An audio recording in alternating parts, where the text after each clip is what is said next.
Universidad de Panamá, Centro Regional Universitario de Colón, bajo la asignatura de Relaciones de Panamá con los Estados Unidos, dirigida por el profesor José Ángel Martínez Flores.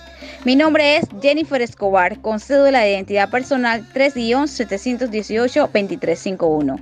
Curso el primer año de la licenciatura en Educación Primaria, extensión Portobelo, Facultad de Ciencias de la Educación. En esta ocasión le vengo a disertar los temas que he aprendido en este curso. Tema número 1. El expansionismo norteamericano. El continente americano estaba poblado por millones de indígenas que vivieron miles de años con colonizaciones de tipo tribal.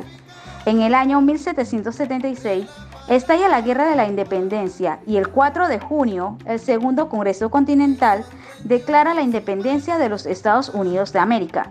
En 1783, los Estados Unidos reciben de Francia, en recompensa por la Guerra de Gran Bretaña, tierras hasta el río de Mississippi, y España ocupa Florida. Hacia el oeste partieron muchos colonos con la idea de hacer retroceder a los indios más allá del río Mississippi para de esta manera obtener su tierra. En el año 1800, Francia obtuvo de España Luisiana. Temiendo perder este territorio más alejado, decidió vendérselo a los Estados Unidos a 15 millones de dólares. Como el imperio español estaba en decadencia, se focalizaron en el sur, invadieron y anexionaron Florida. Al este de Mississippi habitaron miles de tribus de indios que se habían adaptado al sedentarismo.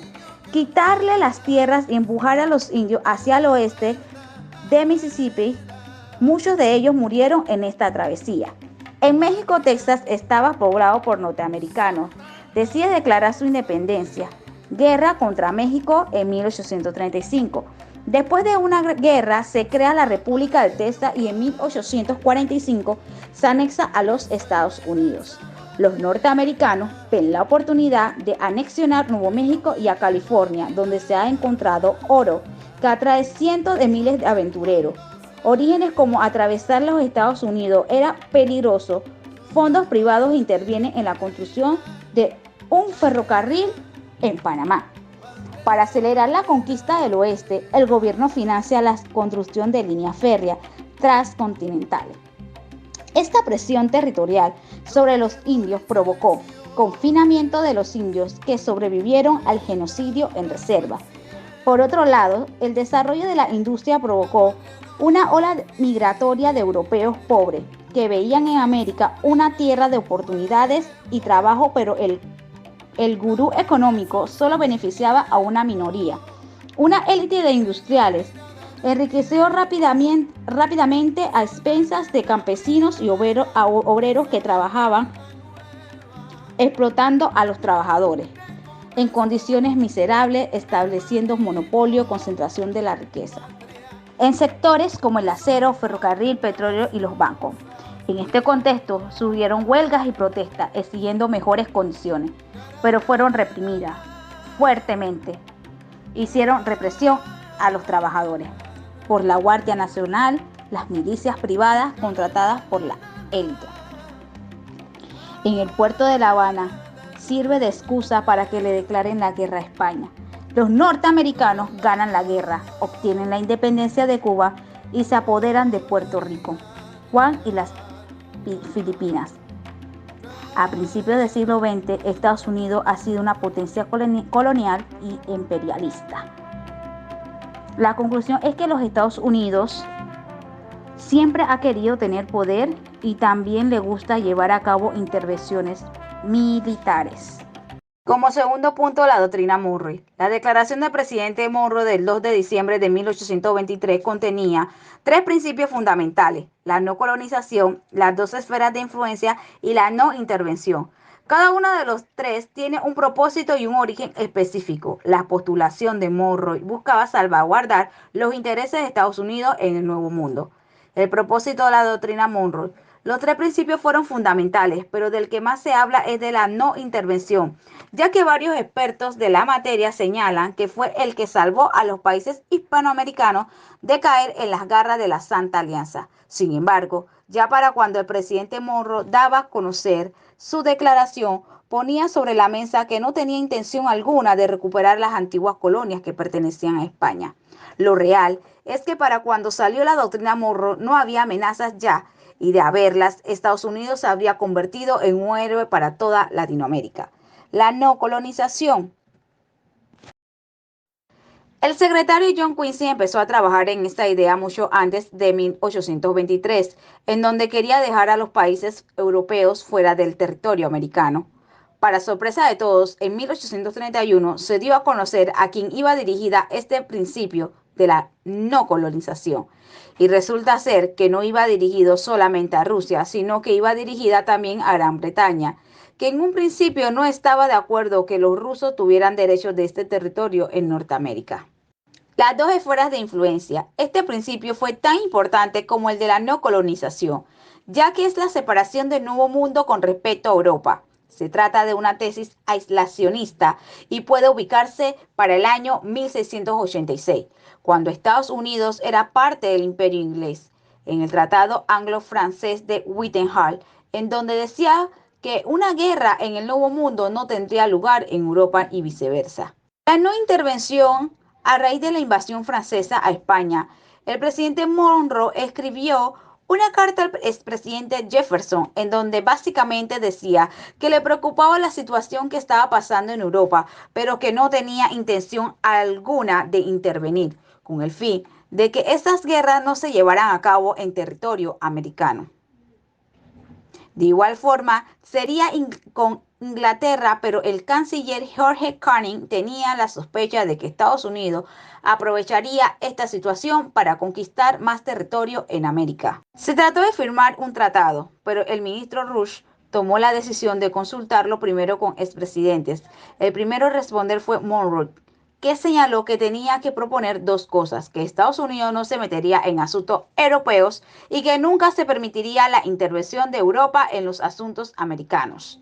Mientras todo esto ocurría, volvieron a salir problemas entre Europa y el Viejo Mundo por parte de la Cancillería y el gobierno ruso en cuanto al no reconocimiento de la independencia de las nuevas repúblicas de Latinoamérica, lo que le daba a los Estados Unidos la posición no solo de rechazar el acuerdo con Inglaterra, sino también de quitarse a la Santa Alianza de encima. En esta conclusión de la doctrina Monroe se puede definir que la postura que tenía Estados Unidos para con los otros países, su objetivo era salvaguardar los intereses de Estados Unidos en el Nuevo Mundo, y en la mayoría de los conflictos que ocurrían, siempre los Estados Unidos se mantenía neutral y siempre le ha gustado ser más mediadores, ya que su mayor objetivo era ganar más territorio en América. Tema número 3. Destino manifiesto. El destino manifiesto y la expansión territorial en Estados Unidos. La década de los 40 del siglo XIX fue testigo de la ola de expansión que se llevó a cabo en el territorio de los Estados Unidos. Esta misma culminó con la adquisición de territorios como Texas, Oregón y California. El mencionado articulista decía que Norteamérica estaba destinado a ser la gran nación del futuro. El mencionado articulista decía que Norteamérica estaba destinado a ser la gran nación del futuro. El que popularizó el destino manifiesto era un periodista y editor del periódico, John Sullivan.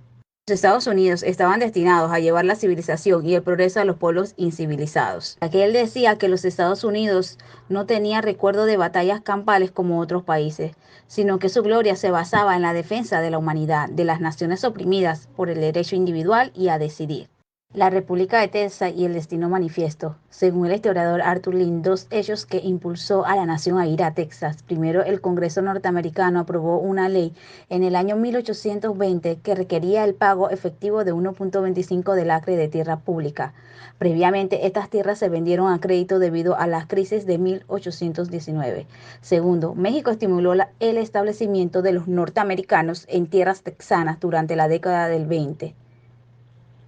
En 1829, México prohibió la entrada de más esclavos a Texas y también interfirió con el tráfico comercial entre Texas y Estados Unidos mediante altas tarifas de aduana. En 1836, luego de asegurada su independencia, adoptó la Constitución de Estados Unidos y eligió a Sam Houston como su presidente. Posteriormente, el 29 de diciembre, el presidente Polk consiguió que Texas formara parte del territorio norteamericano, convirtiéndose en el estado número 28. El destino manifiesto y los territorios de Oregón. Había 4 motivos por los que los estadounidenses querían hacerse con el territorio de Oregón.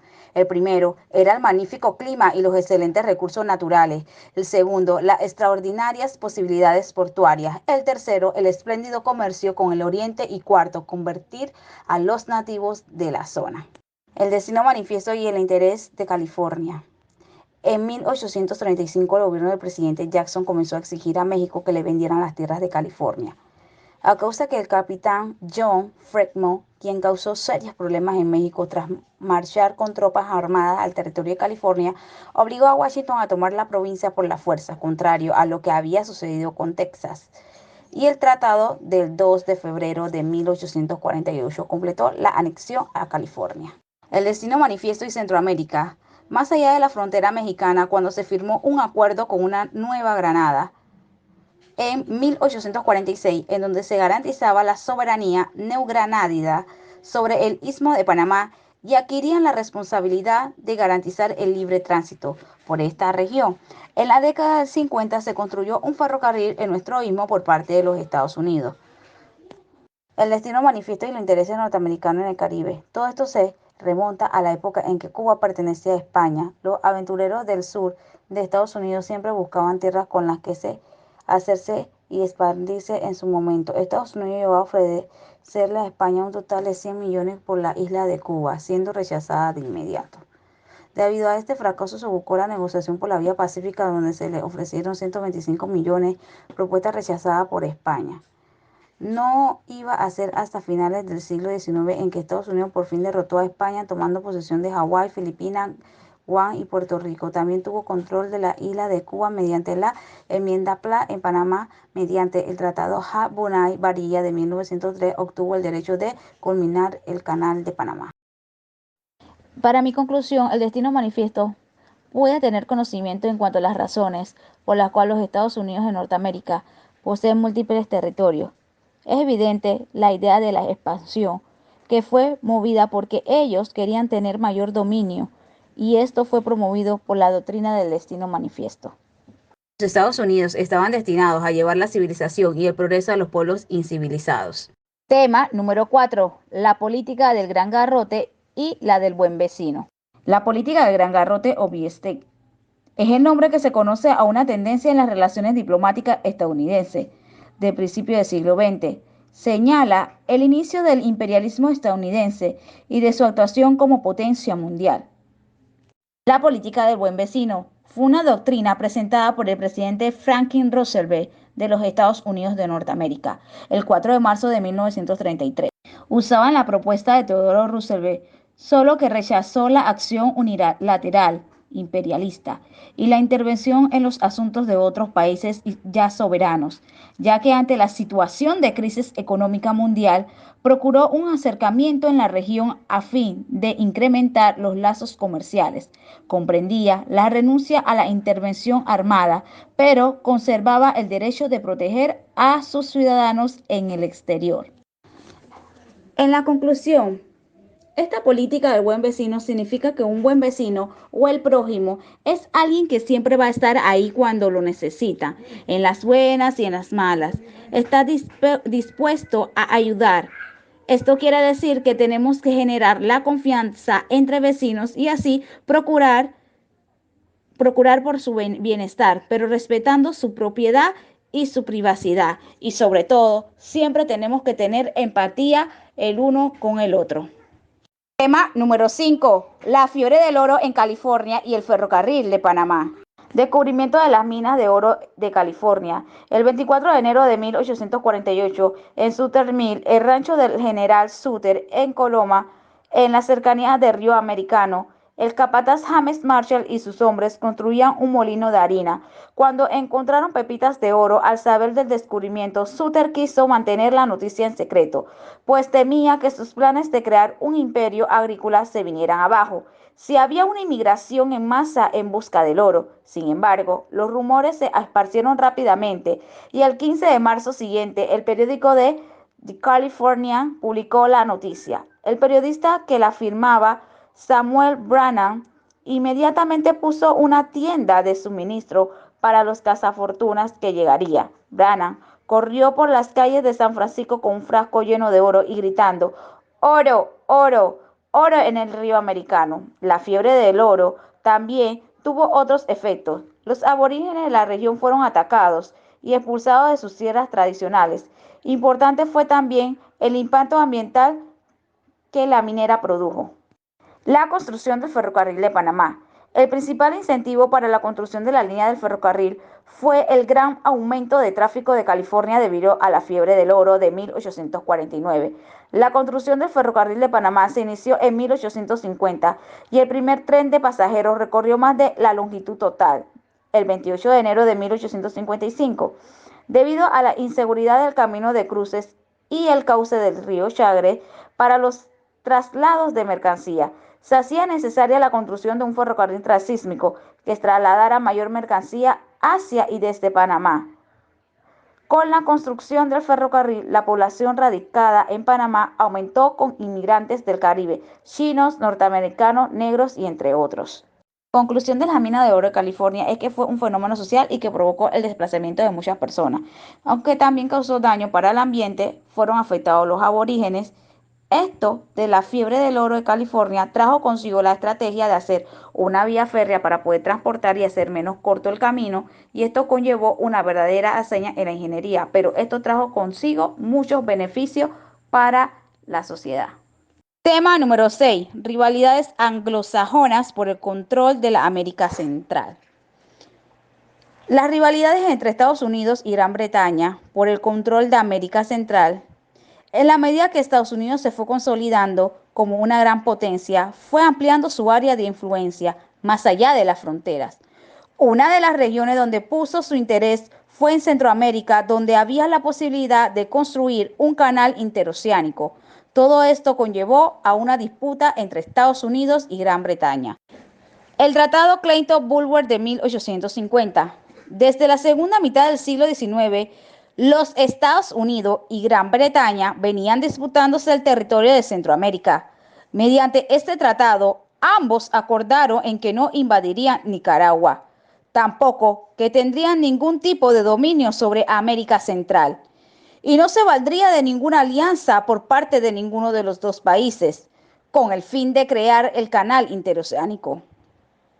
Todo esto se dio en 1850, y a pesar de que se firmaron los tratados, los ciudadanos de Estados Unidos no estaban de acuerdo con esto, porque se interfería en sus ambiciones expansionistas, razón por la que las controversias entre ambas naciones continuaron. La conclusión es que la Gran Bretaña tenía celos de Estados Unidos, ya que Estados Unidos era un país de gran potencia para el mundo y ellos no se querían quedar atrás, ya que Estados Unidos siempre quería llevar la batuta por delante.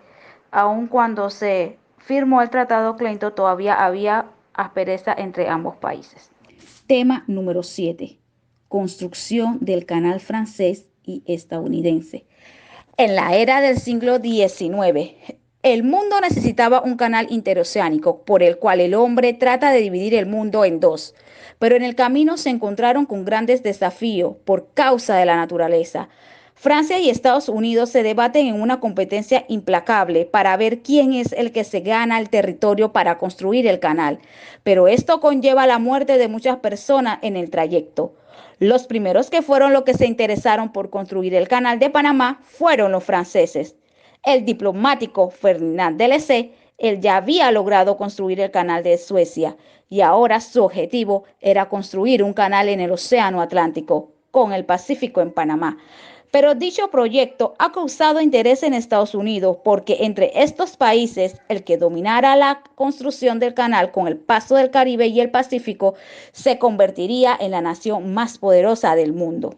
Los Estados Unidos empiezan a buscar una ruta antes que los franceses, el cual lo dirigió el francés Thomas Jefferson. Junto con compañeros de batalla que él había elegido, ellos se encontraron con una selva muy peligrosa. Esta selva era impenetrable, la cual impide el avance de dicha expedición. Y fueron muriendo uno a uno.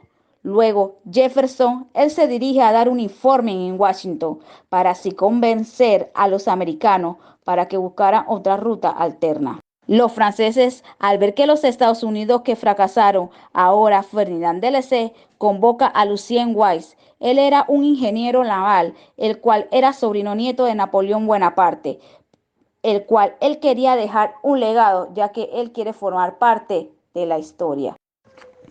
Weiss, luego que perdió su último hombre, él estaba perdido en la selva y tenía que buscar lo más pronto posible llegar al Pacífico antes de que contrajera la enfermedad.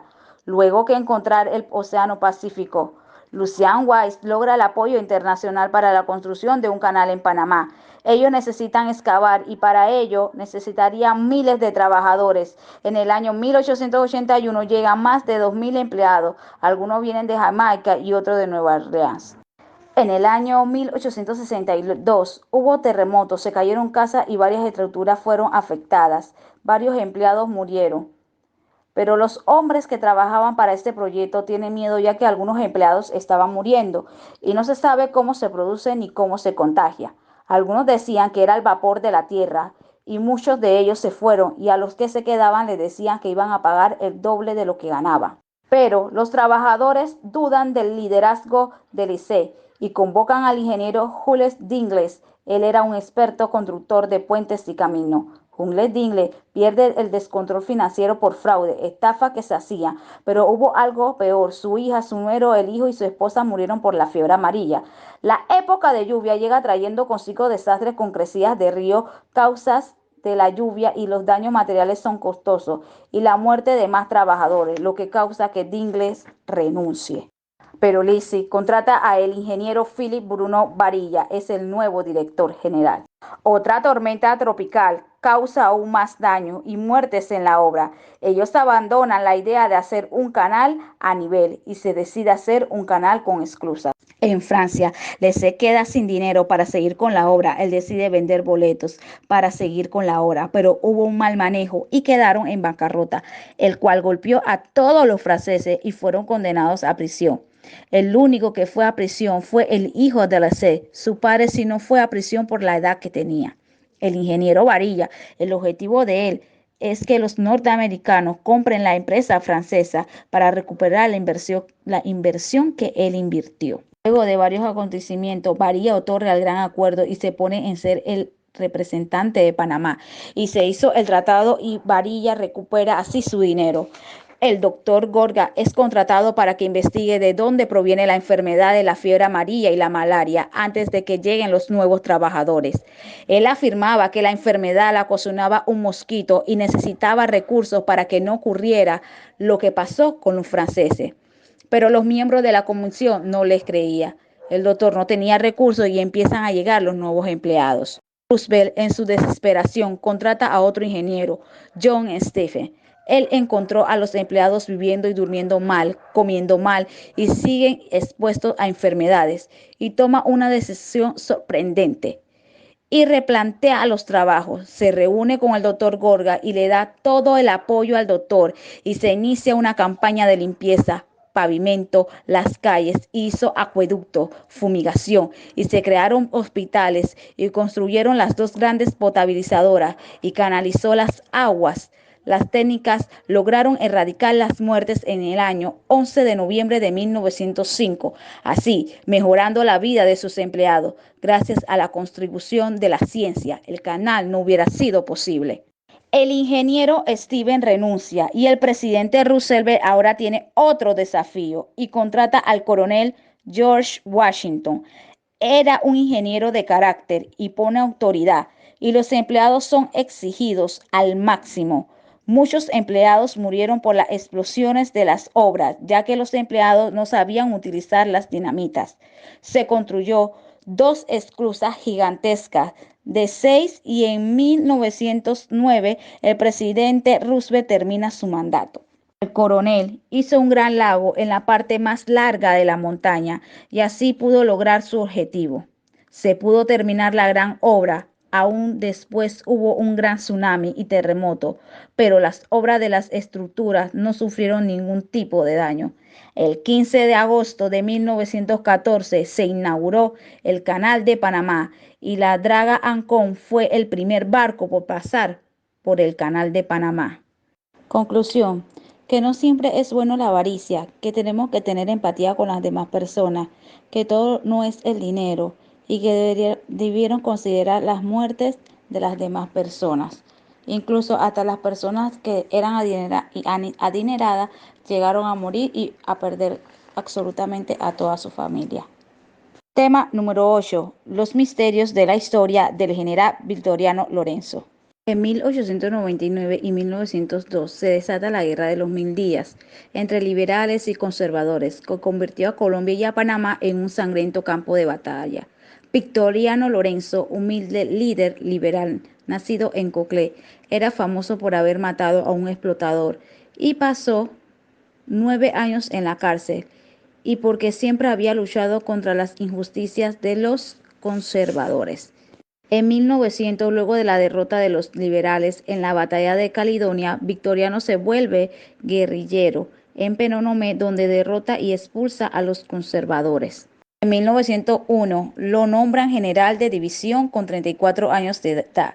Victoriano causa temor tanto como a los ricos, conservadores y liberales, y está convirtiendo la guerra en una revolución que promete la tierra a los campesinos que la regaron con su sangre. En 1902, los liberales controlan casi todo el país y avanzan victoriosos sobre la ciudad de Colón y Panamá. Benjamín Herrera, general liberal, recibe un mensaje de Gosher donde le advierte que Estados Unidos no permitiría combates entre Panamá y Colón. Será cerca de la línea ferroviaria entre estas dos ciudades. El 21 de noviembre de 1902 se firma la paz. 7 días después de la firma detienen a Victoriano Lorenzo, ya que él no estaba de acuerdo, y luego se fugó y es recapturado y pasará 6 meses en la cárcel. El 15 de mayo a las 8:30 de la mañana, Victoriano es sentenciado a muerte y a las 5 de la tarde lo fusilan. Panamá tiene a dos conservadores, a Manuel Amador, presidente médico, y Esteban Huertas, jefe militar. En el año 1970, cuando el general Torrijos firma con el presidente Carter el tratado que marca el fin de los militares en el canal, la vida y la pasión de Torrijos rescata la figura de Victoriano Lorenzo como un héroe del pueblo panameño. Conclusión: Victoriano Lorenzo fue el que sin ningún temor defendió desde muy joven los derechos de los desfavorecidos, y que así deberían ser los líderes de una nación.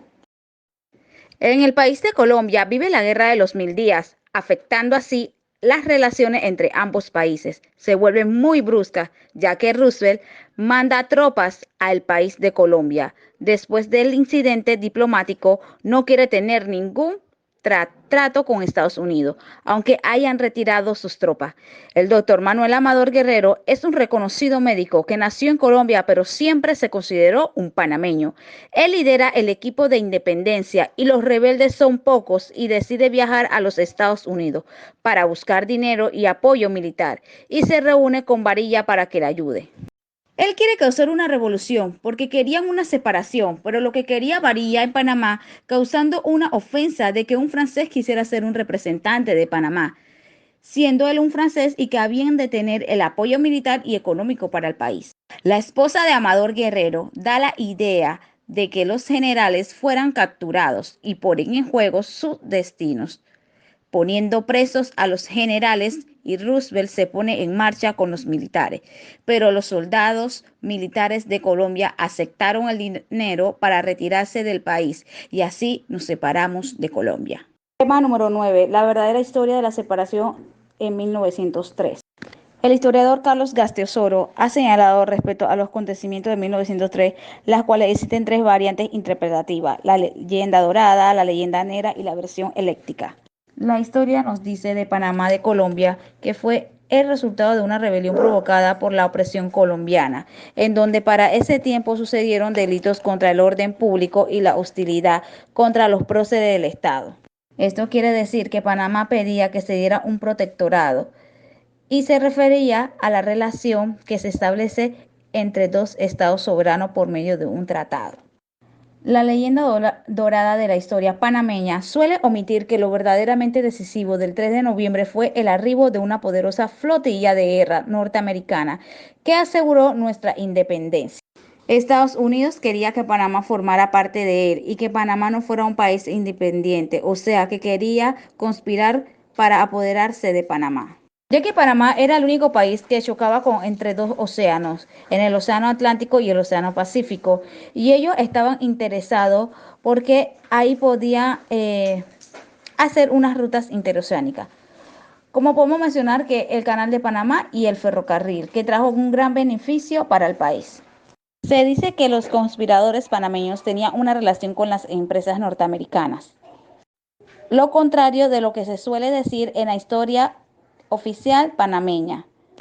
La matriz política del movimiento separatista de 1903 proviene del Partido Conservador, no del liberalismo.